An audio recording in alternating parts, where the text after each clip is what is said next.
नमस्कार बच्चों, now we are starting the third video of chemical kinetics chapter 4 twelfth chemistry. Integrated rate equation. Integrated it means अब तक जो आपने पढ़ा है रेट इक्वेशन, रेट लो, ठीक है ना, order of the reaction, molecularity, इन सब को आपको क्लब करके आगे की तरफ स्टडी करनी है, ठीक है ना। जैसे मान लो D R by D T equal to K, A के एक्सपोनेंट एक्स, बी का एक्सपोनेंट वाई, और अभी तक क्या पढ़ा, ऑर्डर ऑफ द रिएक्शन में क्या था, एक्स और वाई को आपने ऐड किया था, एक्सपोनेंट एक्स एंड वाई, इसको आपने ऐड किया। उस ऐड करने के बाद में जो आया है प्रोडक्ट, उसको आपने क्या कहा, ये ऑर्डर ऑफ द रिएक्शन है। यही चीज़ को हम आगे फॉलो करवाएंगे, इसी का यूज़ करेंगे हम। It means application based study अब स्टार्ट हो रही है थर्ड वीडियो से। इंटीग्रेट किसका करना है, पहले आपको इसमें डिफरेंशियल निकालना है। जो भी हम रेट इक्वेशन निकालेंगे उनका सबका डिफरेंशियल निकालेंगे, उसके बाद एक इक्वेशन आएगी, उस इक्वेशन से आप ग्राफ का प्लॉटिंग करेंगे, और ग्राफ के प्लॉटिंग से बहुत सारी स्टडीज़ को गेन करेंगे, ठीक है ना। इन सब में अब तक की पढ़ाई काम आने वाली है। फॉर एग्जाम्पल फर्स्ट वन पढ़ेंगे हम, जीरो ऑर्डर रिएक्शन। अब तक क्या पढ़ा आपने कि x plus y is equal to zero. अगर ऐसा है इट मीन्स ये जीरो ऑर्डर रिएक्शन है। इसका मतलब रिएक्टेंट की कंसंट्रेशन पे डिपेंडेंस नहीं है, या उसकी जीरो पावर पे डिपेंडेंस है।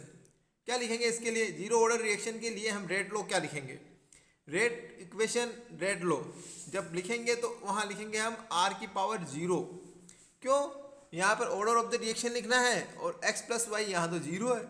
जब किसी की भी पावर, कोई भी एनीथिंग है, उसकी पावर अगर जीरो है इट मीन्स उसका तो मीनिंग ही वन होता है।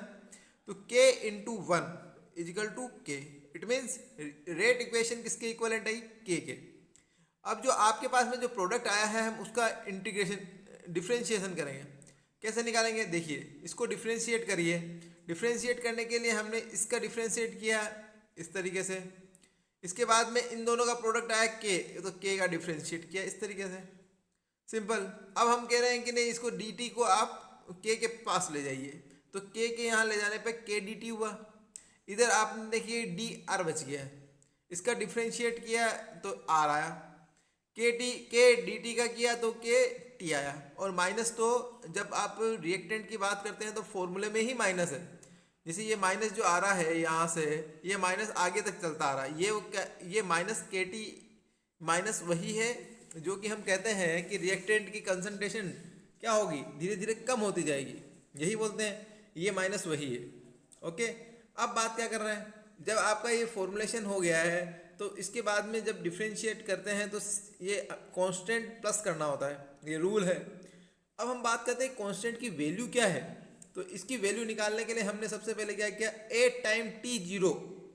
रिएक्टेंट कितना था, रिएक्टेंट आर जीरो था, मतलब reactant eight zero timing. Okay, ये मतलब टी जीरो अगर कहीं रख रहे हैं तो आर की जगह आर जीरो रखेंगे।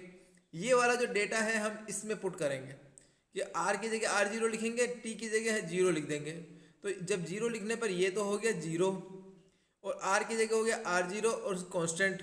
इट मीन्स कांस्टेंट की वैल्यू निकली है, यहाँ क्या निकली है वो आर जीरो, आर नोट। अब ये आर नोट को कहाँ रखेंगे, आर नोट को कांस्टेंट की वैल्यू आई है। ये सारी जो अब तक जो निकाला है वो हमने क्यों निकाला है, क्योंकि इस रिएक्शन, इस वाली रिएक्शंस में कांस्टेंट की वैल्यू को ये पुट करना है।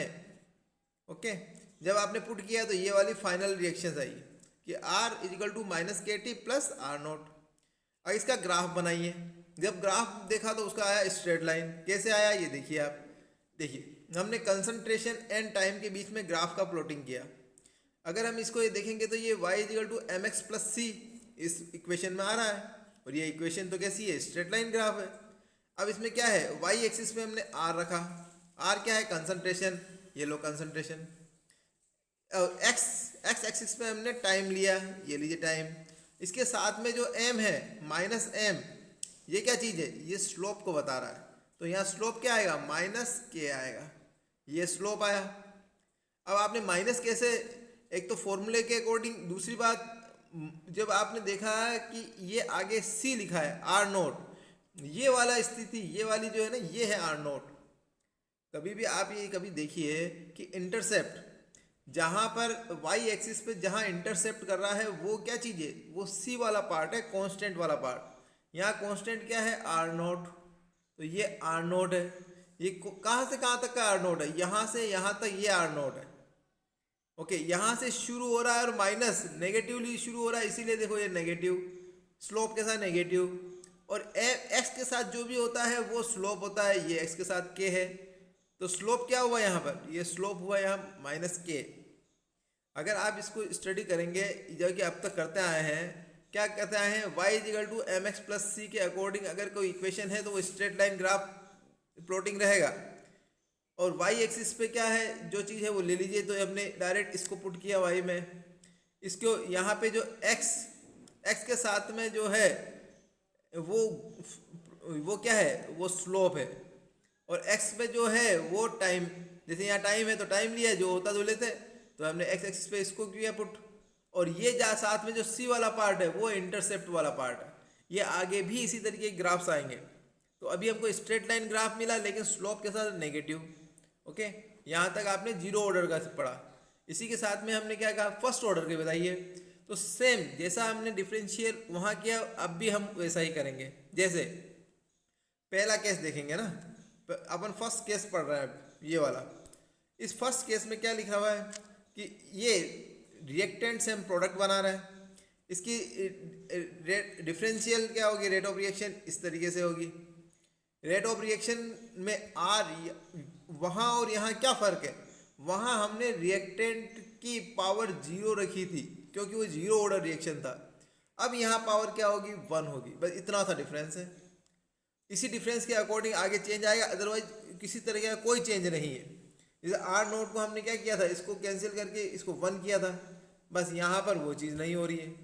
जीरो ऑर्डर में केवल इतना ही चेंज आता है, अदरवाइज फर्स्ट ऑर्डर में क्या लिखा है देखिए, अब आर की पावर 1 होगी, ठीक है। अब ये आर की पावर 1 होगी तो यहाँ पे आपने क्या देखा, D R by D T. अब ये आर तो आ गया नीचे और डी टी इधर चला गया। जब इन दोनों का इंटरचेंज हुआ, रीअरेंजमेंट हुआ, उस केस में क्या हुआ, यहाँ पे इसका डिफ्रेंशिएशन और टी का यहाँ डिफ्रेंशिएशन। इसके बाद में देखिए इसका differentiation natural log of R जो कि एक रूल है, और यहाँ के टी और माइनस तो आना ही है क्योंकि रिएक्टेंट की बात आ रही है, तो माइनस के टी, और सी आपका कांस्टेंट आना ही है। ये अब किसकी रिएक्शन आई है, फर्स्ट ऑर्डर रिएक्शन के लिए आ रही है ये। ओके, अब वो कह रहा है कि सी की वैल्यू निकालिए। अब सी की वैल्यू जैसा वहाँ निकाला था वैसा ही यहाँ, वहाँ क्या कहा था हमने कि टी जीरो पर क्या होगा, तो टी जीरो पर आर जीरो होगा, बिल्कुल होगा। तो ये यहाँ पर आर की जगह आर जीरो लिखना और टी की जगह आपको कैंसिल आउट करना, क्योंकि टी जीरो होगा, के इंटू जीरो तो जीरो हो जाएगा, तो ये जीरो हुआ, तो फिर सी की वैल्यू आ जाएगी। सी की वैल्यू क्या आई है, अब यहाँ सी की वैल्यू आई है एल एन आर नोट। इस सी की वैल्यू को हम कहाँ रखेंगे, यहाँ पुट करेंगे, ठीक है। और यहाँ पुट करने के बाद में न्यू इक्वेशन बनाएंगे। ये देखिए न्यू इक्वेशन देखिए आप, इस न्यू इक्वेशन के अकॉर्डिंग एल एन आर जो कि ये एल एन आर, के टी की जगह के टी एंड सी की वैल्यू अभी जो निकाली वो पुट कर दी। अब हमको ग्राफ जो बनाना है, अब इस पे बनाना है। अगर मैं ऐसा ग्राफ बनाऊंगा तो आपको अगर इसको देखोगे तो ये फिर कैसा हो गया, y equal to M X plus C के अकॉर्डिंग आ गया। अगर ये इक्वेशन इस अकॉर्डिंग है तो स्ट्रेट लाइन ग्राफ बनेगा ही, ठीक है ना। तो y एक्सिस पे क्या लिखेंगे, एल एन आर, ये लिखिए एल एन आर। इसके बाद एम एक्स, एम की जगह जो लिखा है वो तो स्लोप है, और टी ये देखो टाइम टी, एक्स एक्सिस पे टी लिखना है। और ये आपको इंटरसेप्ट की जगह लिखना है, ये रहा इंटरसेप्ट, उस जगह आपको L N natural log R naught आएगा। आर नोट कितना है, ये दो यहाँ से यहाँ तक का ये पूरा आर नोट है, ठीक है ना। वहाँ से नेगेटिवली स्लोप होते हुए नीचे आएगा, जब नीचे आएगा तो स्लोप ये होगा। स्लोप क्या होगा यहाँ पर भी स्लोप माइनस के ही रहेगा, स्मॉल के, है ना, जो रेट कांस्टेंट है। तो इस तरीके से आपने ये फर्स्ट इक्वेशन वाला बना है। और यहाँ पे सी कैसे निकाला था, एल एन, ये इस तरीके से। और स्लोप कैसे होगा, ये होगा इंटरसेप्ट, ये वाला इंटरसेप्ट, ये सी वाला पार्ट हर जगह हर समय यही रहेगा। अब तक आगे भी जितने भी ग्राफ्स पढ़ेंगे सब में यही होगा। तो ये सब चीज़ें मैंने क्या बताई, इन सब में यही बताया है कि इस ग्राफ का प्लॉटिंग किस तरीके से होगा और ग्राफ कैसा बनेगा। तो यहाँ पे ग्राफ कैसा बना, downward side, straight line, slope negative, ठीक है ना। और नेचुरल लॉग आर नोट इसका इंटरसेप्ट है। इसी तरीके से एक ग्राफ और है, इस ग्राफ में क्या पढ़ेंगे हम, इस ग्राफ को पढ़ने के लिए इसी का यूज़ करेंगे हम। इसका एक जो इक्वेशन आ रही है इसी को यूज़ करेंगे। कैसे? इस इक्वेशन को अभी हमने फाइंड आउट किया, इस इक्वेशन को यहाँ लिखा। यहाँ क्या लिखा आपने कि हमने लिखा है कि इसको थोड़ा सा चेंज कीजिए। कैसे चेंज करेंगे कि वे ln r और ln r नोट हम इसको शिफ्ट करके इधर लाएंगे, इसको शिफ्ट करके इधर लाएंगे, ताकि क्या होगा कि साइन जो होगा उसका केटी का पॉजिटिव हो जाएगा। तो ये केटी का पॉजिटिव हुआ, जब इधर आया तो ln r नेगेटिव में आएगा, है ना। ln r नेगेटिव में, ये हल्का सा नेगेटिव है देखिएगा, है ना, ये नेगेटिव में आया। बाकी तो ये पॉजिटिव था ही सही, इसको ये नेगेटिव आया और ये नेगेटिव वाला पॉजिटिव हो जाएगा। ये इस तरह सा करना था। जब हम इसको रीअरेंज करेंगे तो जो नेगेटिव वाला पार्ट होता है वो नीचे जाता है, तो आर नोट अपॉन आर, ठीक है ना, ये इस तरीके से रहा। ओके, इसके बाद में क्या होगा, ये अब चेंज आ गया R naught upon R plus k t. और नेचुरल लॉग को जब हम ओपन करते हैं तो क्या होगा, उसके आगे आएगा 2.303 इंटू लॉग बेस 10, फिर यहाँ पे आर नोट है तो आर नोट अपॉन आर। ये आर नोट ऊपर है, याद रखना थोड़ा सा, अगर आपको नहीं दिख रहा है तो बता रहा हूँ, हर जगह आर नोट ही ऊपर है, ठीक है। आर नोट ऊपर है, नीचे की तरफ ये नहीं केवल आर है, ये केवल आर है, ये केवल आर है। ओके, इस अकॉर्डिंग क्या हुआ के टी, फिर 2.303 log of R naught upon R. ठीक, इस अकॉर्डिंग क्या हुआ, जब फाइनल जो बना है, जैसे मैं इसको हल्का सा आपको और क्लियर करके बता देता हूँ, मैं थोड़ा सा इसको बड़ा कर रहा हूँ ताकि क्या होगा कि इजीली आपको समझ में आएगा कि मैं क्या समझाना चाह रहा हूँ। हाँ, यहाँ से देखिए, ये देखिए, ये है नेगेटिव, ये है पॉजिटिव। जो नेगेटिव वाला पार्ट होता है वो हमेशा डाउनवर्ड जाता है, ये देखो ये डाउनवर्ड गया। तो ये आर है, ये आर नोट नहीं है ना, ये आर नोट तो ये वाला है। क्यों? क्योंकि ये पॉजिटिव में ही तो ऊपर आएगा, जो नेगेटिव वाला है वो नीचे आता है। ये जो है ये प्लस। ओके, जब ये एल को आप ओपन करेंगे तो 2.303 से इंटू करना होगा और यहाँ पे लॉग बेस 10 लेना होगा, और ये आर नोट अपॉन आर आएगा, सिंपल, और ये plus k T, simple.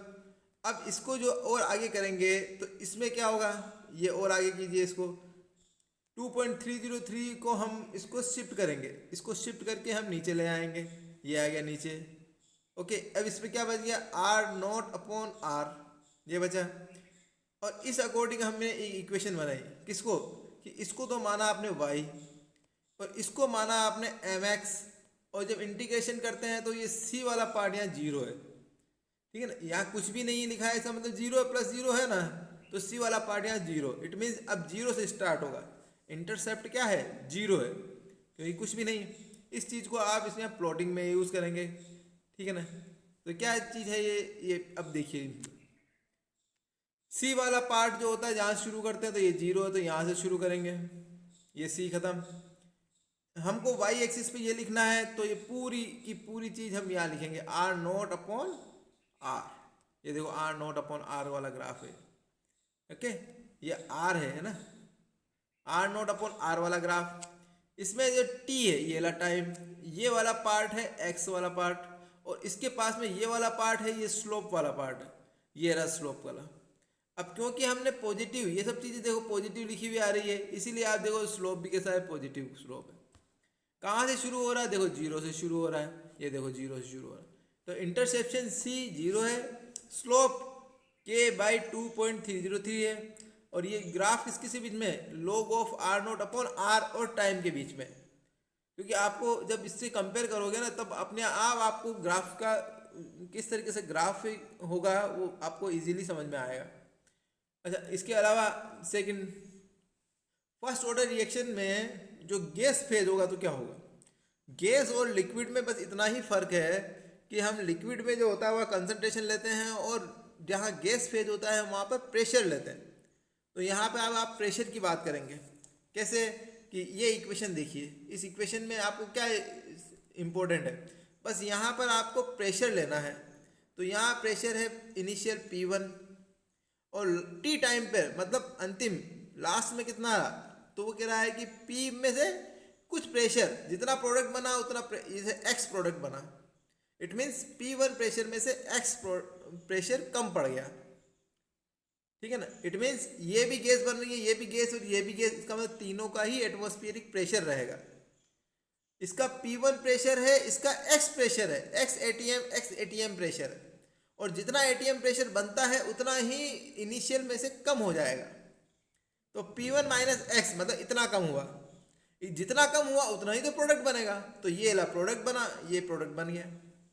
T time के बाद में टोटल प्रेशर कितना होगा? अगर मान लो मैं एक ये ऐसा बकेट रखूं, बकेट में A B C तीनों का रखूं, तो पहले रिएक्टेंट का ही प्रेशर था, तो ये कह रहा है इसका इसका प्रेशर कितना है, ये वाला है। दो प्रोडक्ट और बने, इसका प्रेशर कितना है, ये वाला और ये वाला है। अब ये तीनों ही चीज जो गैस है, अब कंटेनर में तीनों ही प्रेशर डालेगी, तो टोटल प्रेशर कितना हुआ, तीनों को ऐड कर लीजिए। तीनों को ऐड किया, देखो P1 minus x plus x, तो ये तो कैंसिल आउट हो गया दो तो। अब P1 प्लस एक्स ये चीज़ रह गई। तो टी टाइम के बाद में फाइनल प्रेशर कितना है, P1 प्लस एक्स।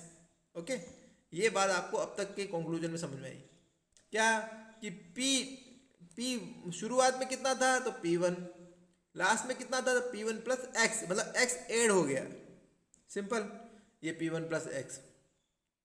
ओके, इसके अकॉर्डिंग x कितना होगा, तो हम क्या करेंगे, पी टी टाइम पे कितना प्रेशर है कि P1 प्लस एक्स, तो x इजिकल टू क्या होगा, PT माइनस P1। इस तरीके से आपने क्या निकाला, आपने प्रेशर निकाला। ठीक है, अब हम इसका यूज़ करेंगे कहाँ, कि इस तरीके से कि PA कितना है, क्योंकि अभी तक आप हमेशा क्या पढ़ते आ रहे हैं, हमेशा पढ़ते आ रहे हैं कि प्रेशर, जो भी कोई भी बात हो रही है, चाहे वो प्रेशर हो या कंसंट्रेशन हो, रिएक्टेंट की बात हो रही है, तो यहाँ पर हम भी फिर रिएक्टेंट की बात करेंगे। तो PA मतलब प्रेशर ऑफ रिएक्टेंट, ये PA है, इसको फाइंड आउट करिए। तो ये PA को फाइंड आउट करेंगे। PA किसके इक्विवेलेंट है, तो बोलेगी इसके इक्विवेलेंट है। ये देखिए, ये क्या था, तो ये तो टोटल प्रेशर था, मतलब उसमें प्रोडक्ट का भी प्रेशर इंक्लूडेड है, क्योंकि कंटेनर में तो वो भी है ना। पर हम कह रहे हैं नहीं, अभी हमको टी टाइम पे अभी कितना प्रेशर है कि P1 माइनस एक्स है, और x कितना है, ये x आपने यहाँ से निकाला, इसको यहाँ पे पुट किया, तो P1 माइनस एक्स की वैल्यू आई PT माइनस P1। जब आप उसको ओपन करेंगे तो ये माइनस का और ये P1 प्लस का आ जाएगा, तो 2P1 प्लस का आ गया और माइनस PT। ये क्या चीज़ आ रही है, ये आ रही है PA। ओके, और ये आपने फर्स्ट ऑर्डर रिएक्शन में आपने एक जो रेट कांस्टेंट का एक फॉर्मूला ये भी था, 2.303 upon T log of P initial upon PA, मतलब A का प्रेशर लास्ट में है ना, इनिशियल अपॉन फाइनल, इस तरीके से था। इसी तरीके से इनिशियल कितना आया, इनिशियल तो P1 था, ये P1 रख दिया, फाइनल इस चीज़ को आपने यहाँ पुट किया, तो आपने फाइनल को पुट कर दिया, इनिशियल को पुट कर दिया, उस केस में क्या हुआ, आपको K की वैल्यू निकली। इसका मतलब अब क्या है, ये जो है K, इसको ये फर्स्ट ऑर्डर रिएक्शन के लिए, पर यहाँ गैस की बात कर रही, और गैस आया तो फिर प्रेशर आया, प्रेशर आया तो सबका प्रेशर कंबाइंड होकर प्रेशर डाल रहा है, तो आपको टोटल भी निकालना है, बट सब चीज़ें रिएक्टेंट पे डिपेंड कर रही है। तो आखिर में आपको PA पर ही फोकस करना है, जैसा कि अभी अभी इससे पहले भी किया आपने, PA मेन चीज़ है ना। ओके, ये PA निकाला, PA निकाल कर आपने इसमें रखा, क्योंकि आपको यहाँ पे PA रखना है। इट मीन्स टी टाइम के बाद में रिएक्टेंट के द्वारा टोटल प्रेशर कितना है वो रखना है, उससे क्या निकलेगा। तो अगर आपको फर्स्ट ऑर्डर रिएक्शन में गैस आ जाए तो आपको इस तरीके से निकालना है। ठीक है, ओके। अब फर्स्ट ऑर्डर रिएक्शन में कभी, हाँ सॉरी, ये क्या हो गया, फर्स्ट ऑर्डर रिएक्शन का क्या होगा, ठीक है ना। फर्स्ट ऑर्डर रिएक्शन में क्या था, ये देखिए, ये कि log of R0 upon R is equal to K। ये एक और चीज़ बताता हूँ मैं आपको, अभी उससे लिक्विड के समय में क्या था, हमने कंसंट्रेशन की बात की गई थी, और इसमें जो गैस फेज में है इसमें क्या फ़र्क है, वहाँ रिएक्टेंट लिखा है R0, मतलब R0 का मीनिंग क्या था कि रिएक्टेंट एट जीरो पोजिशन या जीरो टाइमिंग। यहाँ पे हमने क्या लिखा, P1 क्या है, जो इनिशियल है वो देखिए जीरो टाइमिंग। ये देखिए इसका और इसका, इन तीनों का कंपेयर कर लीजिए, T0 पर R0 था और यहाँ P1 था, मतलब सेम कंपेरिजन, सेम चीज़ लिख रही है ना। इसके बाद देखिए, यहाँ देखिएगा कि टी टाइम के बाद में, ये देखिए टी टाइम के बाद में और ये टी टाइम के बाद में आर हो जाता है, ठीक है ना। तो यहाँ भी टी टाइम, यहाँ भी टी टाइम और ये भी T time, it means compare करोगे तो एज एक जैसा निकलेगा, ठीक है ना। अब आप कह रहे हैं कि हाफ रिएक्शन, हाफ रिएक्शन एक चीज़ होती है जिसमें टोटल जो रिएक्टेंट होता है वो कितना हो जाएगा, वो जितना शुरुआत था उसका जस्ट 50% हो जाएगा, जस्ट 50, मतलब अगर 100 है तो 50। सेकेंड हाफ रिएक्शन में कितना हो जाएगा कि 25% रह जाएगा। अब आप बोलेंगे कि ये 50 से 50 नहीं होगा, नहीं, 50 का 50% होगा। अच्छा, उसके बाद कितना होगा कि जो 25 है उसका 50% होगा, फिर 12.5 का 50%, फिर 6.25 का 50%। हर बार कितना होगा कि इनिशियल रिएक्टेंट की क्वांटिटी का जस्ट हाफ हो जाना चाहिए, ऐसा टाइम। तो आप इसको मीनिंग इसके जो आप अगर देखेंगे तो इसमें क्या लिखा हुआ, हाफ, हाफ का मतलब है कि रिएक्टेंट का जस्ट हाफ हो जाना है। दूसरी बात लाइफ, लाइफ का मतलब टाइम पीरियड से रिलेटेड है, मतलब a time required to minimize the reactant just half, okay, the time to which concentration of reactant reduce to the one half of it initial concentration. कैसे होता है देखिए आप, ये जैसे मान लो कि आपने अभी इस बताया था, इसमें क्या होगा 50, अगर मान लो मैं यहाँ कह रहा हूँ कि 30 टोटल समोसे थे, इसमें से 15 होने में कितना टाइम लगा, तो बोलेगी उस वाले को बोलेंगे टी हाफ। अगर मैं वो 15 के बाद में बोलूँगी सेकंड टी हाफ कितना है, तो 7.5 समोसा होने में कितना टाइम लगा, तो वो सेकंड टी हाफ। और एक और बात, टी हाफ का जो होता है वो हमेशा इक्वल रहता है। फॉर एग्जांपल, जैसे मैं एक एग्जांपल देता हूँ, इसको डिनोट करते टी हाफ से। मैं एक एग्जांपल देता हूँ यहाँ पे, मैंने कहा कि 100 है, 100 से कितना हो गया है 50, तो ये तो हाफ हुआ, इसमें तो कोई प्रॉब्लम नहीं। इसको आप बोलेंगे फर्स्ट टी हाफ,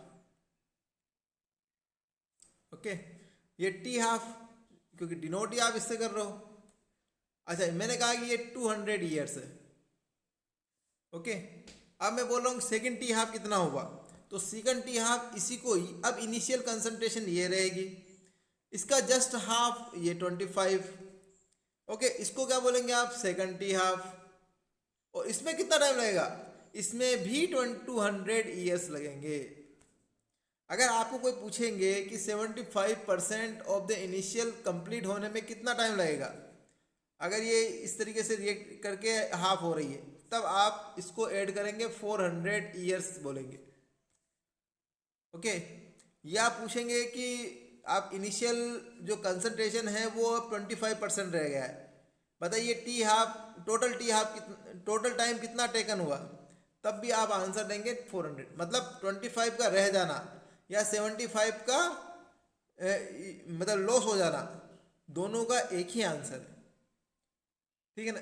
इसका थोड़ा सा और आप आगे बढ़ाइए, जैसे फॉर एग्जांपल इसका और टी हाफ करेंगे तो कितना होगा 12.5, मतलब 12.5 का रह जाना, तो मतलब इसमें वापस 200 ऐड कर दीजिए, तो आंसर आएगा 600। अगर पूछा जाए कि 12 इनिशियल का अगर 12.5% रह जाता है तो कितना टाइम लगेगा टोटल, तो आपको अगर आप कैलकुलेट कर रहे हो तो आप देखना कि 1 2 3 टी हाफ और 1 टी हाफ में 200 लग रहा है, तो 200 टोटल हुआ 600। ऐसे आप कैलकुलेट करेंगे time taken to complete the reaction in which the initial concentration reduce to 12.5। या सेकंड क्वेश्चन पूछेगा इनिशियल का 87.5% कब कंप्लीट हो जाएगा, तब भी आंसर 600 आएगा। बात समझ में आ गई, ठीक है। ये बात आपको सिंपल मैथमेटिक्स है, ठीक है ना। अगर और भी बढ़ा सकते हैं, मतलब आप देखा कि मैंने कुछ उसमें देखा है, किसमें कि कुछ उसमें इससे भी ज़्यादा मतलब वो माइनर चीज़ बताते हैं। जैसे फॉर एग्जांपल मैं अभी करके बताता हूँ, 100 से होगा 50, 50 से और टूटेगा 25, 25 से और टूटेगा 12.5, 12.5 से 6.25, इससे होगा 3.175, ओके, मान लिया है ना। तो इसका मतलब ये कैसा है, first T half, second T half, third T half, fourth, 5 T half. तो अगर आपको पूछा जाए कि एक टी हाफ में कितना टाइम लगता है, मान लिया कि 3000 साल लगते हैं, 3000 ईयर्स अगर फर्स्ट टी हाफ में एक टी हाफ में लग रहे हैं, कहीं का भी हो, ये सब टी हाफ बराबर होंगे। वो आपको थर्ड टी हाफ बता दे, फोर्थ टी हाफ बता दे, फिफ्थ बता दे, कोई भी बता दे, सब टी हाफ बराबर होंगे। और अगर क्वेश्चन कैसा भी पूछे कि 75%, जैसे मैं एक क्वेश्चन कैसा आएगा कि 25% रह गया है तो कितना होगा, तो आप 300 300 3000 3000 6000, अब वो कह रहा है कि 12.7 कितना रह गया, फिर 3000 ऐड कर दीजिए 9000, वो क्या है 6.25 कितना रह गया तो 3000 फिर ऐड कर दीजिए, मतलब 12000। ऐसे आप, एक तो इसका आंसर ये हुआ।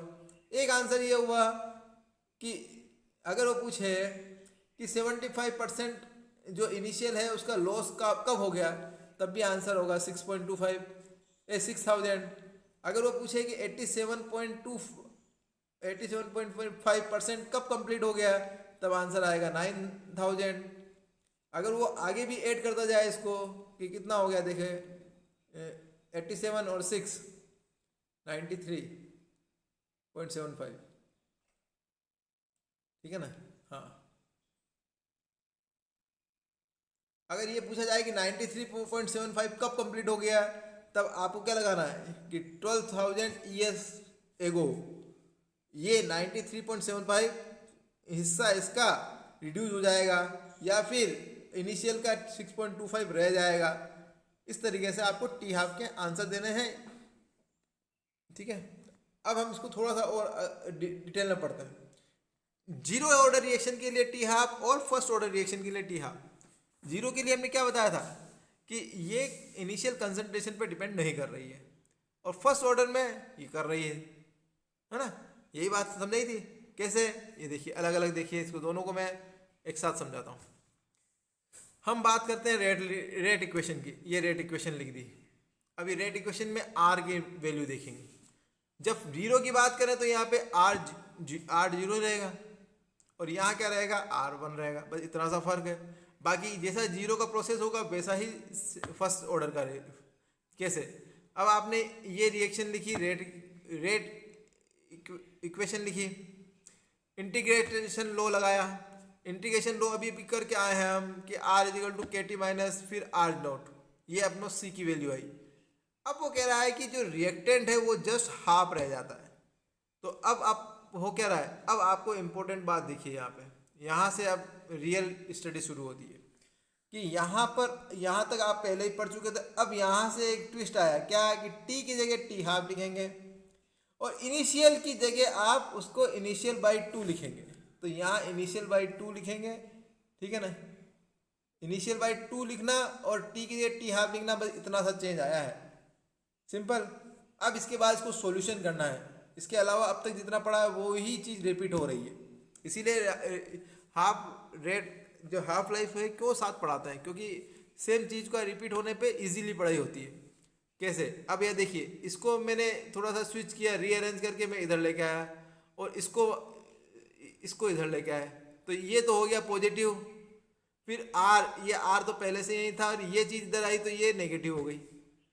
अब ये जब नेगेटिव हो गई, अब इसमें से आर माइनस आर जीरो, ये कितना हो जाएगा, ये रह जाएगा जस्ट हाफ। ये देखिए जस्ट हाफ, टी हाफ के बाद में देखो कंसंट्रेशन जस्ट हाफ रह गई और ये के टी और टी हाफ जब निकाला तो ये आंसर आया T half for zero order reaction. अब इंपॉर्टेंट देखिए, इसमें इनिशियल कंसंट्रेशन जो कि टी जीरो पे कंसंट्रेशन थी उस पर डिपेंड कर रही है। ये देखना आप, इसको कंपेयर करके मैं फर्स्ट ऑर्डर से कराऊंगा, वहाँ पे ये आर लिखा हुआ ही नहीं है। क्यों नहीं लिखा है, क्योंकि first order reaction initial concentration पे डिपेंड करती ही नहीं है। जबकि जीरो ऑर्डर, जिसको हम अक्सर क्या लिखते आ रहे हैं, हम उसको आर की पावर जीरो लिखते आ रहे हैं। देखिए यहाँ पे क्या लिखा था, आर की पावर जीरो, लेकिन आंसर में देखिए टी हाफ में आर नॉट अपॉन 2 के है। ओके, इसी तरीके से मैं फर्स्ट ऑर्डर रिएक्शन करके बताता हूँ, ठीक है। फर्स्ट ऑर्डर रिएक्शन में टी हम आर की जगह क्या लिखेंगे, आर की जगह आर वन लिखेंगे, इसमें कोई प्रॉब्लम नहीं है, ये बता ही दिया था मैंने, ठीक है। जब आर क्या है, इसका इंटीग्रेशन किया है, ये वाला लो आया, ये इससे पहले कर चुके हैं। अब इंपॉर्टेंट बात, टी की जगह रखेंगे टी हाफ, ये चेंज करना है, और आर जो इनिशियल कंसंट्रेशन है उसको चेंज करना है, उसको आर बाई 2 कर देना है। तो यहाँ देखिए ये टी टाइम के बाद में ये टी टाइम के बाद में, इसको आपको हाफ कर देना है। इनिशियल कंसंट्रेशन ऊपर लिखी जाएगी, नीचे की तरफ लिखा जाएगा कि आफ्टर टी टाइम के बाद कितनी कंसंट्रेशन है, तो बोले कि ये इतनी कंसंट्रेशन। वहाँ भी दो ही चेंज किए थे, टी की जगह टी हाफ लाए थे और आर की जगह आर हाफ लाए, इसके अलावा कोई चेंज नहीं था। यहाँ भी कोई चेंज नहीं है, सेम टाइप का इंटीग्रेटेड रूल लगा हुआ है, ठीक है ना।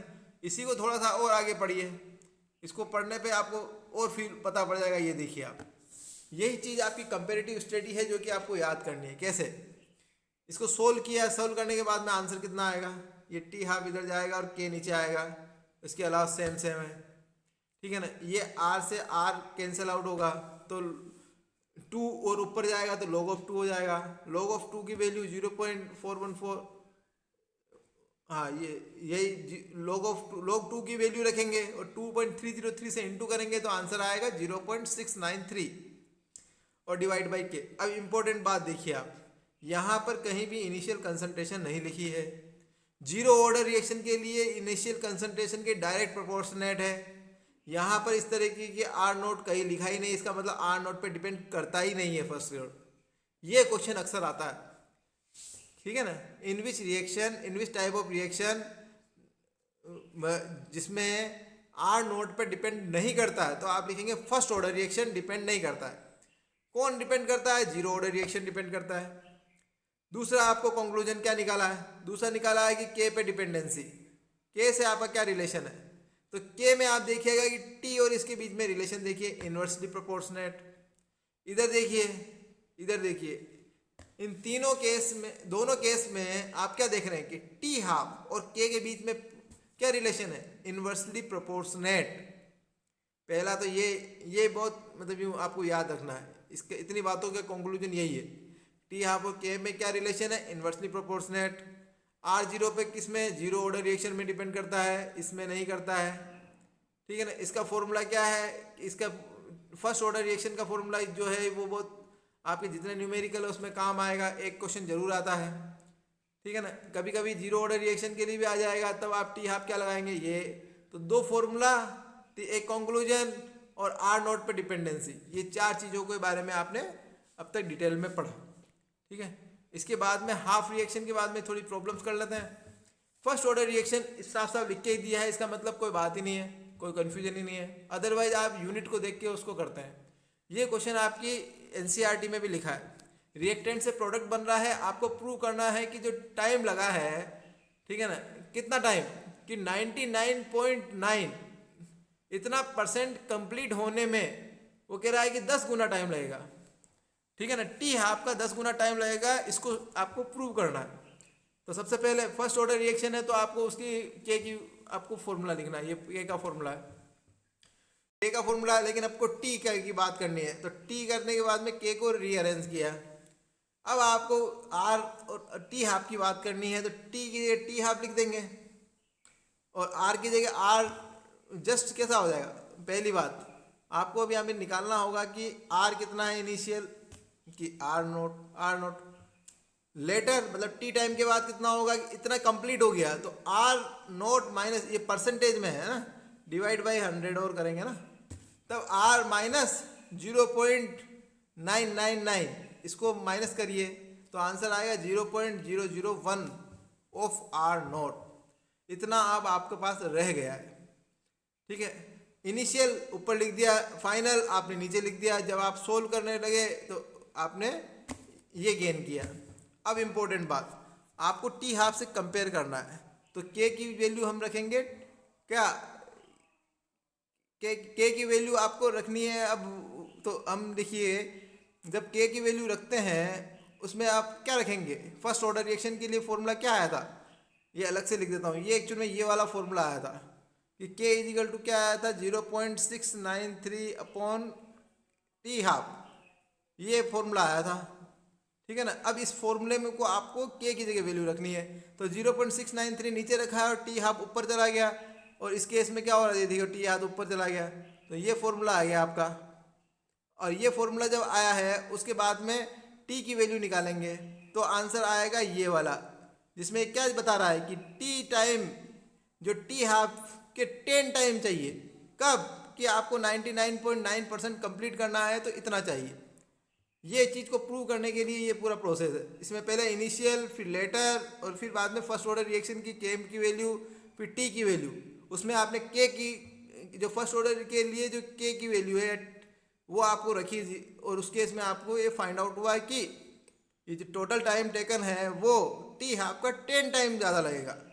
ये आपकी बुक में एज इट इज़ ऐसा कैसा दे रखा है। इसके बाद में आप एक कंपेरेटिव स्टडी दे रखी है कि फर्स्ट ऑर्डर रिएक्शन और सेकंड जीरो ऑर्डर रिएक्शन के लिए रिएक्शन टाइप कैसा होगा, डिफरेंशियल लो रेट लो कैसा होगा, इंटीग्रेटेड लो कैसा होगा। दोनों का अंदर आपने प्लॉटिंग करते हैं, प्लॉटिंग करना भी सिखाया मैंने अभी आपको। ये दोनों का प्लॉटिंग कैसा आया, स्ट्रेट लाइन। इसके बाद में हाफ लाइफ इसकी आई 0.2 के, इसकी एल का मतलब ही क्या था 0.693 बाई के। क्यों? क्योंकि लॉग में कन्वर्ट करेंगे 2.303 आएगा, लॉग ऑफ 2 की वैल्यू रखेंगे तो आंसर आएगा 0.693। ये किसकी आ रही है, T half for the first order reaction. Okay, इसके बाद में कंसंट्रेशन अपॉन टाइम, और कंसंट्रेशन को और खोलेंगे तो मोल पर लीटर पर सेकंड, ये जीरो ऑर्डर की है यूनिट। इसी तरीके से टाइम की बात कर फर्स्ट ऑर्डर की बात करें तो वहाँ पे टाइम इनवर्स, तो सेकंड इनवर्स। इस तरीके से आपने अब तक कंपेरेटिव स्टडी में मेन चीज़ें पढ़ी जो कि वेरी इंपॉर्टेंट है। क्यों? इसके बिगड़ तो आप आगे पढ़ ही नहीं पाएंगे। दूसरी बात, शूडो फर्स्ट ऑर्डर रिएक्शन भी साथ ही पढ़ लेते हैं। शूडो का मतलब क्या है, फर्स्ट ऑर्डर में क्या बात की गई है कि ऑर्डर कितना होना चाहिए, x प्लस वाई कितना होना चाहिए। हमने कहा 1 होगा तो फर्स्ट ऑर्डर है, पर यहाँ प्रॉब्लम ये है कि ये जो रिएक्शन है वो दिखती है सेकंड ऑर्डर जैसी, ठीक है ना। बट एक्सपेरिमेंटल जब इसका इफेक्ट देखा तो उसमें देखा कि ये तो फर्स्ट ऑर्डर रिएक्शन है, मतलब दिखने में सेकंड ऑर्डर है लेकिन एक्सपेरिमेंटल वो फर्स्ट ऑर्डर जैसी दिखती है। तो पर उसको कहेंगे नहीं फर्स्ट ऑर्डर रिएक्शन, पर वो सेकंड ऑर्डर जैसी भी नहीं है। तो वो कह रहे हैं कि ये फर्स्ट ऑर्डर जैसी है लेकिन ये शूडो है, मतलब दिखने में 2 जैसी दिख रही है, सेकंड ऑर्डर है फर्स्ट, तो इसीलिए इसका नाम है शूडो फर्स्ट ऑर्डर। इसको एक्सप्लेन करने के लिए आपको बताता हूँ आपको क्या करना है। Hydrolysis of ethyl acetate, ethyl acetate का फॉर्मूला ये है CH3COO।